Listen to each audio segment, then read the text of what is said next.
Guys, हर 4 साल में होने वाले ओलंपिक गेम्स के लिए गेम से कुछ महीने पहले ग्रीस के एथेंस शहर में मसाल को जलाया जाता है और जलाने के बाद इस मसाल को कई देशों का भ्रमण कराया जाता है और भ्रमण कराने के बाद ये मसाल उस सिटी में पहुंचती है जहां पर के ओलंपिक गेम होने हैं।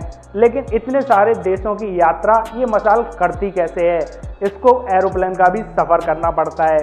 गाइस, इस मसाल को एरोप्लेन में ले जाने के लिए 4 स्पेशल टाइप्स की लैंप्स को बनाया जाता है और इन मसाल को स्पेशल परमिशन के तहत मसाल्स को एक फायर फाइटर के साथ एरोप्लेन में भेजा जाता है ताकि एरोप्लेन में किसी भी प्रकार की दुर्घटना होने की स्थिति में संभाला जा सके। ये मसाल जब होस्ट करने वाले शहर में पहुंचती है तो वहां पर पूरे ओलंपिक गेम होने तक ये जलती रहती है और ओलंपिक गेम खत्म होने के बाद इस मसाल को बुझा दिया जाता है। गाइस, कुछ चीज़ें इंसान की सोच से परे होती हैं।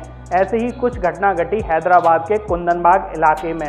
दरअसल यहाँ पर एक घर में पति, पत्नी और उनकी 2 बेटियाँ रहते थे और अचानक एक दिन पति गायब हो गया और उसके कुछ महीनों के बाद एक चोर चोरी करने के लिए उस घर में घुसा तो उसने देखा कि उस घर में 3 महिलाओं की लाश पड़ी है। पुलिस जब मौके पर पहुंची और उसने उन लाशों का पोस्टमार्टम कराया तो पता चला कि वो महिला और उसकी दोनों बेटियां 6 महीना पहले ही ख़त्म हो चुकी हैं। और जब पुलिस वालों ने मोहल्ले वालों से बात की तो आसपास के पड़ोसी लोगों ने बताया कल ही उन्होंने उन बच्चियों को बाहर लॉन में खेलते हुए देखा था। तो गाइस, जब 6 महीना पहले उनकी मौत हो चुकी थी तो आखिर वो बच्चियां वहां कैसे खेल रही थीं?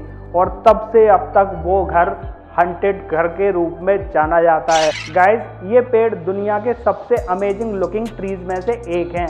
इनका नाम बाओबाब ट्रीज है। ये ट्रीज देखने में बड़े ही अजीब लगते हैं। इन पेड़ों पर साल में सिर्फ 6 महीने ही पत्ते रहते हैं, बाकी टाइम ये पूरी तरह उजड़े रहते हैं और ये पेड़ देखने में ऐसा लगता है जैसे कि ये उल्टे लगे हों। इसके अलावा गाइस, ये पेड़ बहुत ज़्यादा मोटे हो जाते हैं। इनका तना इतना ज़्यादा मोटा हो जाता है कि ऐसा लगता है कि पेड़ का पेट निकल आया हो। अगर साइंटिस्ट की माने तो इन पेड़ के तनों में हज़ारों लीटर शुद्ध जल भरा रहता है जो कि सूखे के समय इन पेड़ों के काम आता है।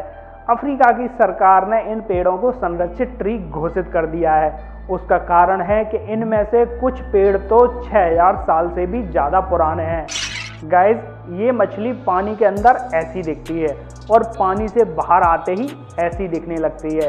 इस मछली का नाम ब्लोफिश है और ये मछली समुद्र के अंदर 4000 फीट की गहराई पर रहती है जहाँ पर पानी का दबाव इतना ज़्यादा होता है कि अगर कोई आम आदमी उस दबाव पर पहुँच जाए तो उसकी चटनी बन जाए। लेकिन गाइस, बिना हड्डियों वाली ये मछली उस दबाव पर सही सलामत रहती है, लेकिन पानी से बाहर आते ही ये इतना ज़्यादा हल्का महसूस करने लगती है कि ये मछली फूल जाती है और मर जाती है। गाइस, ये तो आपने भी कभी ना कभी सोचा होगा कि ये मछलियाँ आखिर सोती कैसे हैं। तो अलग अलग मछलियों में सोने का अलग अलग स्टाइल होता है। जैसा कि डॉल्फिन मछली को देखा जाए तो डॉल्फिन का आधा दिमाग सोता है और आधा दिमाग काम करता रहता है, जिससे मछली मज़े से पानी में तैरती रहती है और फिर पहले वाला दिमाग सो जाता है और दूसरा वाला जाग जाता है और इस तरह मछली फिर भी पानी में तैरती रहती है। तो गाइस, इस तरह बारी बारी डॉल्फिन के दोनों हिस्से के दिमाग सो लेते हैं और मछली पानी में मज़े से तैरती भी रहती है। वहीं अगर छोटी मछलियों की बात की जाए तो ये बिल्कुल रिलैक्स होकर सोती हैं और ये बिल्कुल शांत हो जाती हैं। लेकिन ये पता नहीं चलता कि मछली सो रही है या जाग रही है, क्योंकि मछलियों के पलकें तो होती ही नहीं हैं, इसलिए सोते समय भी इनकी आंखें खुली दिखाई देती हैं।